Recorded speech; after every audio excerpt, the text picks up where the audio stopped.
Down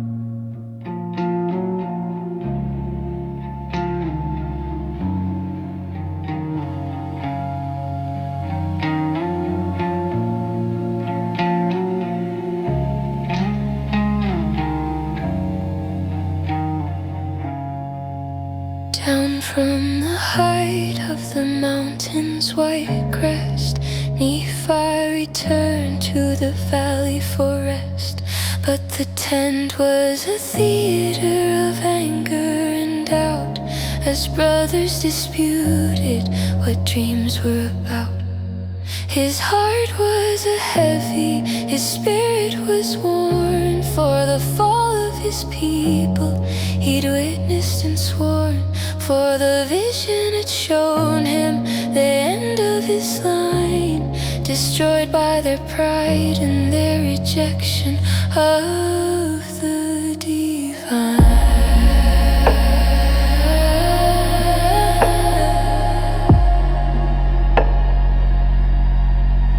What is this tree with the branches and root? What of the Gentiles and Israel's fruit? Nephi looked on them and asked with a sigh, have ye inquired of the Lord on high? He tells us nothing, the brothers complained, while the fountain of wisdom was ignored and disdained.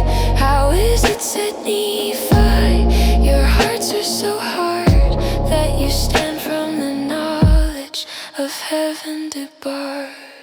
Israel is broken, a branch in the wind, scattered to nations because they have sinned. But in the last days, through the Gentiles' own hand, the gospel shall gather them back to the land.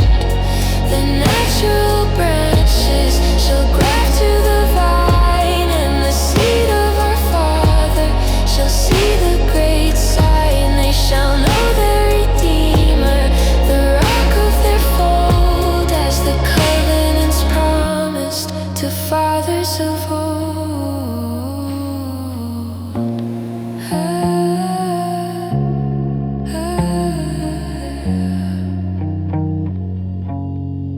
The rod is the word, was the younger son's cry, a cable of strength that no shadow can bar.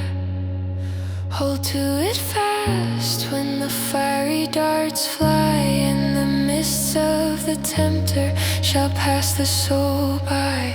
It leads to the tree, to the love of the Lord, the greatest of gifts that the heavens afford.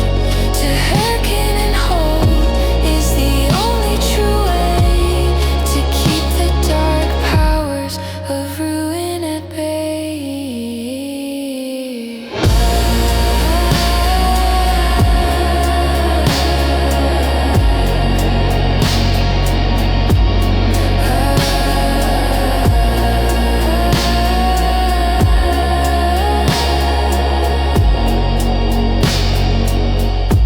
But the water is filthy, a gulf and a flame, a hell for the wicked who mock the Lord's name.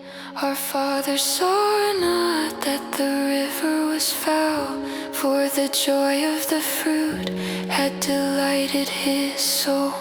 But justice stands guard